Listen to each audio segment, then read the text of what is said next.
Actually ಇವತ್ತಿನ special day ಏನಂದ್ರೆ ಇದು ನಮ್ಮ ಸೆಕೆಂಡ್ ಟೈಮ್ ನಾನು ಈ ಫಂಕ್ಷನ್ ಅಟೆಂಡ್ ಆಗತ್ತಿರೋದು. ಲಾಸ್ಟ್ ಟೈಮ್ ಅಟೆಂಡ್ ಆಗಿದ್ವಿ, ಈ ಸರ್ತಿನು ಲೈಕ್ ಮ್ಯಾಮ್ ಹೊರಗಿಂದ ಬಂದು ಅವ್ರಿಗೆ ಕ್ಲಾಸ್ ತಗೊಳ್ತಾರ ಅಂತಿದ್ದ ಅವರು ನಮ್ಮ ಜೊತೆಗೆ ಒಬ್ರು ಸ್ಟಾಫ್ ಆಗ್ಬಿಟ್ಟಾರ. ಅದು ಖುಷಿ ಅನ್ಸುತ್ತೆ. ಲೈಕ್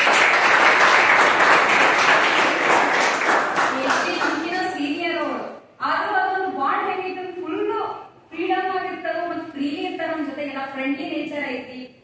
ಏನೋ ಮಾತಾಡೋ ಒಂದು ವೇ ಆಗಿರ್ಬಹುದು. ನಮ್ ಜೊತೆಗೆ ಅಷ್ಟು ಅವ್ರು ಚೆನ್ನಾಗಿ ಹೊಂದ್ಕೊಂಡಾದ್ಮೇಲೆ ನಮ್ ಸ್ಟೂಡೆಂಟ್ ಜೊತೆ ಒಂದು ತಿಂಗಳು ಇರ್ತಾರ ಅವ್ರು. ನಾವು 3 ವರ್ಷ ಜರ್ನಿ ಹತ್ರ ಮೇಡಮ್ ಬರೀ ಒಂದೇ ಇಲ್ಲ, ಅದ್ರಾಗ ಒಂದು 2 3 ಜನ ಏನಾದ್ರೂ ಎಮೋಷನಲಿ ಹತ್ಬಿಟ್ರಿ ನೀವು, ಹೌದಾ? ಅದು ಬಾಂಡ್ ಕ್ರಿಯೇಷನ್. ಲಾಸ್ಟ್ಲಿ ಹೆಸರೊಳಗಡೆ ಏನೈತಿ ಅಂದ್ರೆ ಉನ್ನತಿ, ಹೌದಾ? ನಮ್ ಲೈಫ್ ಅಲ್ಲಿ ನಾವ್ ಏನಾದ್ರೂ ಒಂದು ಅಚೀವ್ ಮಾಡ್ಬೇಕು ಅಥವಾ ಉನ್ನತಿ ಹೊಂದಬೇಕು ಅಂತಂದಾಗ ಒಂದು ಫೌಂಡೇಶನ್ ಬೇಕು. ಟ್ಯಾಗ್ಲೈನ್ ಏನೈತೆ? ಉನ್ನತಿ ಫೌಂಡೇಶನ್. ನಾ ಆಕ್ಚುಲಿ ಮ್ಯಾಮ್ ಸುಜಾತ ಅಂತಾನೆ ಗೊತ್ತಿರೋ ಉನ್ನತಿ ಮ್ಯಾಮ್ ಅಂತಿದ್ದೆ. ಪ್ರೀವಿಯಸ್ ಕ್ಲಾಸ್ ಮ್ಯಾಮ್ ಹೆಸರು ಉನ್ನತಿ ಅಂತೀರಿ, ಸುಜಾತ ಮ್ಯಾಮ್ ಅಂತ ಹೇಳೋದ್ರಿ. ಸ್ಟಾರ್ಟಿಂಗ್ ಎಲ್ಲ ಉನ್ನತಿ ಮ್ಯಾಮ್ ಅಂತಾರೆ, ಈಗ ಅದು ಮೊಬೈಲ್ ಸೇವ್ ಉನ್ನತಿ ಮ್ಯಾಮ್ ಅಂತಾನೆ ಸೇವ್ ಐತೆ ಅವ್ರ ನೇಮ್. ಸೊ ಲಾಸ್ಟ್ ಟೈಮ್ ಗಿಂತ ಈ ಬ್ಯಾಚ್ ಮ್ಯಾಮ್ ಬಹಳ ಅಪ್ರಿಶಿಯೇಟ್ ಮಾಡ್ಯಾರ. ಯಾಕಂದ್ರೆ ಲಾಸ್ಟ್ ಬ್ಯಾಚ್ ಗಿಂತ ಮ್ಯಾಮ್ ಈ ಬ್ಯಾಚ್ ನಾಗ ಏನೋ ಲೈಕ್ ಆಗ್ತೈತಿ. ಈ ಬ್ಯಾಚ್ ನವ್ರು ಏನೋ ಆಕ್ಟಿವ್ ಅದಾರು, ಬಹಳ ಸರಿ ಹೇಳ್ಯಾರ. ಮ್ಯಾಮ್ ಮಾತ್ರ ನಮ್ ಜೊತೆ ಕ್ಲಾಸ್ ಮುಗಿದ್ಮೇಲೆ ಬರ್ತಿದ್ರು. ಬಟ್ ಒಂದ್ ಕಡೆ ಎಲ್ಲಂದ್ರೆ ಲಿಟಲ್ ಬಿಟ್, ಅದು ಬಹಳ ಅಲ್ಲ, ಸ್ವಲ್ಪ ಜನ ಏನೋ ಲಾಸ್ಟ್ ಕ್ಲಾಸಸ್ ಅಟೆಂಡ್ ಆಗ್ಲಿಲ್ಲ, ಅವಾಗ ಅವ್ರು ಯಾಕೋ ಬರ್ವಲ್ರಿ ಮ್ಯಾಮ್, ಆದ್ರೂ ಆಕ್ಟಿವ್ ಅದಾರಿ. ಇವನ್ ವಾಯ್ಸ್ ಇಟ್ಕೊಂಡಾಗ ಮ್ಯಾಮ್ ಏನಂತಿದ್ರು, ಆಕ್ಟಿವ್ ಅದಾರಿ ಅಂತಿದ್ರು. ಬಟ್ ನಿಮ್ ಲೈಫಿಗೆ ಮುಂದ ಫೌಂಡೇಶನ್ ಹಾಕ್ಬೇಕು ಅಂತಂದಾಗ ಈ ರೀತಿಯಾದಂತಹ ಕ್ಲಾಸಸ್ ಬೇಕನ್ನೋದು ನನ್ನೊಂದು ಒಪಿನಿಯನ್. ಬಿಕಾಸ್ ನಾವು ಫಸ್ಟ್ ಇಯರ್ ನೀವು ಬಂದಾಗ ಒಂದು ಫೌಂಡೇಶನ್ ಹಾಕ್ಬಿಟ್ಟಿರ್ತೀವಿ, ಹೌದಾ? ಫಸ್ಟ್ ಇಯರ್ ಫೌಂಡೇಶನ್ ಹಾಕ್ಬಿಡ್ತೀವಿ. ಅದೇನ ನಿಮ್ದು ಒಂದು ಪ್ರೊಫೆಷನಲ್ ಫೌಂಡೇಶನ್. ಆ ಪ್ರೊಫೆಷನಲ್ ಫೌಂಡೇಶನ್ ಗೆ ಎಡಿಷನಲ್ ಅಂತ ಬೇಕು, ಹೌದಾ? Time management. ಎಷ್ಟೋ ಸರಿ ನಾವು ಹೇಳಿರ್ತೇವೆ, ನೀವು ಟೈಮ್ ಮ್ಯಾನೇಜ್ ಮಾಡ್ಕೋರಿ, ಕರೆಕ್ಟ್ ಟೈಮಿಗೆ ಬರ್ರಿ, ಕರೆಕ್ಟ್ ಟೈಮಿಗೆ ಹೋಗ್ರಿ. Time must important. ಸ್ಪೆಷಲಿ ನಮ್ಮ ಪ್ರೊಫೆಷನ್ ಒಳಗೆ ಟೈಮ್ ಅನ್ನೋದು ಬಹಳ ಇಂಪಾರ್ಟೆಂಟ್. ದೆನ್ ಯಾರಾದ್ರೂ ನಿಮ್ ಇಂಟ್ರೊಡಕ್ಷನ್ ಮಾಡ್ಕೊಡ್ರಿ ಅಂತಂದ್ರೆ ಹಿಂಗ್ ಜರಿತಿರ್ತೇವೆ ಹೇಳ್ಕೊಡಕ್, ನಮ್ ಹೆಸರು ಹೇಳಕ ನಾವು ಹಿಂಗ್ ಜರಿತಿರ್ತೇವೆ. ಬಟ್ ಅದನ್ನು ಕೂಡ ಒಂದು format wise myself, I am from, ಇದನ್ನ ಹೇಳಿದಾಗ ಈ ರೀತಿಯಾಗಿ ಇರ್ಬೋದು.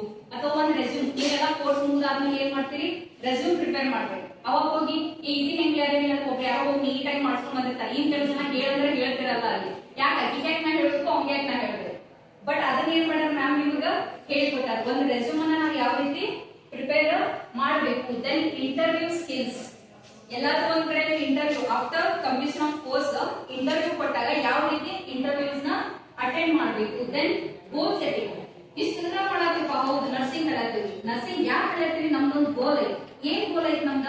ಆಫ್ಟರ್ ಕಂಪ್ಲೀಷನ್ ಎಲ್ಲಾದ್ರೂ ಒಂದ್ ಕಡೆ ಹೋಗಿ ಮೀನ್ಸ್ ಒಂದು ಒಳ್ಳೆ ರೀತಿಯಾದಂತಹ ಹಾಸ್ಪಿಟಲ್ ಹೋಗಿ ಜಾಯಿನ್ ಆಗ್ಬೇಕು. ಅಥವಾ ಇನ್ನು ಎಕ್ಸ್ಟ್ರಾ ನಾವು ಕೋರ್ಸಸ್ ನ ಮಾಡ್ಕೊಂಡು ಟೀಚಿಂಗ್ ಸೈಡ್ ಹೋಗ್ಬೋದು. ಅಬ್ರಾಡ್ ಪ್ಲಾನ್ಸ್ ಇರ್ತಾವ. ಅವಾಗೆಲ್ಲ ನಮ್ಗೆ ಏನ್ ಬೇಕಾಗ್ತೈತಿ, mainly communication skill. Communication skill ನಾವು ರೂರಲ್ ಏರಿಯಾದಾಗ ಅದೇವಿ ಅಂತಂದಾಗ ಫಸ್ಟ್ ಪ್ರಾಬ್ಲಮ್ ಬರೋದನ್ನ ಇಂಗ್ಲಿಷ್, ಹೌದಾ? ನಾವ್ ಎಷ್ಟೇ ಡೇ ಟು ಡೇ ಲೈಫ್ ನಾಗ ಕನ್ನಡ ಮಾತಾಡ್ತೀವಿ ಅಂದ್ರೂ ಕೂಡ ನಮ್ಗ ಬೇರೆ ಕಡೆ ನಾವ್ ಎಲ್ಲೋ ಒಂದ್ ಕಡೆ ಕಮ್ಯುನಿಕೇಟ್ ಮಾಡಾತೀವಿ ಅಂದ್ರೆ ಮೇನ್ ಏನ ಇಂಗ್ಲಿಷ್ ನಾಲೆಜ್ ಇರ್ಬೇಕು. ದೆನ್ ಮತ್ ಏನಂತಂದ್ರೆ ವರ್ಕ್ ಪ್ಲೇಸ್ ನಲ್ಲಿ ಕೆಲವೊಂದು ಎಥಿಕ್ಸ್ ಇರ್ತಾವ, ಹೌದಾ? ಆ ಒಂದು ಕೆಲಸ ಮಾಡೋ ಸ್ಥಳದೊಳಗೆ ನಾವು ಯಾವ ರೀತಿಯಾಗಿ ಬಿಹೇವ್ ಮಾಡ್ಬೇಕು, ಯಾವ ರೀತಿಯಾಗಿ ಮತ್ತೊಬ್ಬರ ಜೊತೆ ನಾವು ಇರ್ಬೇಕು, ಅಲ್ಲಿ ನಮ್ದು ಏನೈತಿ ಕೆಲಸ.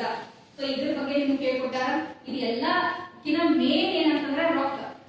ಈಗಿನ ಟ್ರೆಂಡ್ ಏನೈತಂದ್ರೆ ರೊಕ್ಕ. ರೊಕ್ಕ ಇದ್ರನ ಎಲ್ಲ ಮನಿ ಮ್ಯಾನೇಜ್ಮೆಂಟ್, ಹೌದಾ? ಹಣ ಇದ್ರನ ಎಲ್ಲ. ನಾವು ಎಷ್ಟೋ ದುಡಿತೀವಿ, ಬಟ್ ಬಂದಂತ ಹಣದಲ್ಲಿ ನಾವು ಎಷ್ಟು ಉಳಿತಾಯ ಮಾಡಿದ್ವಿ, ಎಷ್ಟು ಖರ್ಚು ಮಾಡಿದ್ವಿ, ದಟ್ಸ್ ಆಲ್ಸೋ ಇಂಪಾರ್ಟೆಂಟ್. ಇವನ್ನೆಲ್ಲ ನಿಮ್ಮ ಮ್ಯಾಮ್ ನಿಮ್ಗ ಹೇಳ್ಕೊಟ್ಟಾರ. ಇದರಲ್ಲಿ ಆಕ್ಚುಲಿ ಯಾರು ಮಿಸ್ ಮಾಡ್ಕೊಂಡಿರಲ್ಲ, ನೀವು ಒಂದು ಬಿಗ್ ಇದೆಲ್ಲ ಮಿಸ್ ಮಾಡ್ಕೊಂಡ್ರಿ, ಬಟ್ ಯಾವ್ದೋ ಒಂದು ಸಮ್ ರೀಸನ್ಸ್ ಇಂದ ಮಿಸ್ ಮಾಡ್ಕೊಂಡಿರ್ತೀರಿ ಅಂತ ಅನ್ಬೋದು. ಬಟ್ ಇನ್ ಕೆಲವು ಜನ ಈಗ ಬಂದ್ ಮಾಡ್ಕೊಂಡಿರಲ್ಲ, ಇರೋ ಕ್ಲಾಸಸ್ ನ ಮಿಸ್ ಮಾಡ್ಕೊಳಕ್ ಹೋಗ್ಬೇಡ್ರಿ. ಇಂಥವ್ ಯಾವ ಕ್ಲಾಸ್ ಇದ್ರೆ ಯಾಕಂದ್ರೆ ನರ್ಸಿಂಗ್ ಬೇರೆ ಕಡೆ ಎಲ್ಲೂ ಇಲ್ಲ. ಇದೆ ನಾವು ಕಲಿಯುವಾಗ ನಮ್ಗೆ ಯಾರೋ ಬಂದು ಹೇಳ್ಕೊಟ್ಟಿಲ್ಲ, ಈ ರೀತಿ ಕ್ಲಾಸಸ್ ನ ಯಾರು ಮಾಡಿಲ್ಲ. ಇಲ್ಲಿ ನಿಮ್ಗೆ ಅವಕಾಶ ಸಿಕ್ಕೈತಿ, ಮತ್ತ ವಿತೌಟ್ ವಾಟ್ ಫೀಸ್, ಹೌದಾ? ಈ ಯಾವುದೇ ರೀತಿಯಾದಂತಹ ಫೀಸ್ ಇಲ್ಲ. ಅವ್ರ ನಾಲೆಜ್ ನ ನಮಗ್ ಕೊಡಕ್ ಬಂದಾರ ಅಂತಂದಾಗ ನಾವು ಎಕ್ಸೆಪ್ಟ್ ಮಾಡ್ಕೊಳ್ಳೋದು. ಅದನ್ನ ಅವ್ರು ಏನ್ ಕಲ್ಸಾರಲ್ಲ ನಿಮ್ಮ ಲೈಫ್ ಅಲ್ಲಿ ಅದನ್ನೆಲ್ಲ ನೀವು ಏನ್ ಮಾಡ್ಕೋರಿ, ಅಡಾಪ್ಟ್ ಮಾಡ್ಕೋರಿ. ಮುಂದಿನ ಲೈಫ್ ನಲ್ಲಿ ನಿಮ್ಗೆ ಏನಾಗ್ತೈತಿ, ಹೆಲ್ಪ್ಫುಲ್ ಆಗಿರುತ್ತೆ. ಬಾಯ್ಸ್ ಆಕ್ಚುಲಿ ಇಂಥ ಕ್ಲಾಸಸ್ ನ ಅಟೆಂಡ್ ಆಗ್ಬೇಕು. ಮೇನ್ಲಿ ಬೇಕಾಗಿರೋದು ನಿಮ್ಗೂ ಇದೆ ಟೈಮ್ ಮ್ಯಾನೇಜ್ಮೆಂಟ್ ಮತ್ತು ಮನಿ ಮ್ಯಾನೇಜ್ಮೆಂಟ್ ಅಂತ ಬಂದಾಗ ಸ್ಪೆಷಲಿ ನಿಮ್ಗೂ ಕೂಡ ಬೇಕಿದೆ ಕ್ಲಾಸಸ್. ಇಲ್ಲಿ ಇಷ್ಟು ದಿನ ಯಾರು ಅಟೆಂಡ್ ಆಗಿರಲ್ಲ ಅವನ್ನೆಲ್ಲಾನು ಏನ್ ಮಾಡ್ರಿ, ಅಡಾಪ್ಟ್ ಮಾಡ್ಕೋರಿ. ದೆನ್ ನೆಕ್ಸ್ಟ್ ಯಾರೇ ಈ ತರ ಕ್ಲಾಸಸ್ ತಗೋತಿರ್ತಾರೆ ಅಂದಾಗ ಅವ್ರಿಗೂ ಅಡ್ವೈಸ್ ಮಾಡಿ. ಅದಕ್ಕೆ ಹೇಳಿದೆ ನಾನು ಇರುದನ ಅದ್ರ ಹೆಸರೊಳಗೆ ಏನಂತ ಐತಿ, ಉನ್ನತಿ ಫೌಂಡೇಶನ್ ಅಂತ ಐತಿ. ನೀವು ಉನ್ನತಿ ಹೊಂದಿ ಅಂತ ಹೇಳಿ ಮ್ಯಾಮ್ ಬಂದು ನಿಮ್ಗೆ ಏನ್ ಮಾಡೋದು, ಕ್ಲಾಸಸ್ ಮಾಡ್ಯಾರ. ಜಸ್ಟ್ ನೀವು ಎಮೋಷನಲ್ ಆಗಿದ್ದು ನೋಡಿದ್ರೆ ಅವ್ರ ಜೊತೆ ನಿಮ್ ಅಟ್ಯಾಚ್ಮೆಂಟ್ ಹೆಂಗೆ ಐತಿ ಅಂತ ಗೊತ್ತಾಗ. ಇನ್ನೊಂದು ಸ್ಪೆಷಲ್ ಥಿಂಗ್ ಏನಂದ್ರೆ ಅವ್ರ ನಮ್ ಜೊತೆ ಬಾಂಡ್ ಐತಿ. ನಿಜ ಸ್ಪೋರ್ಟ್ಸ್ ನಡೆದಾಗ ನಮಗಿಲ್ಲ ಇವ್ರು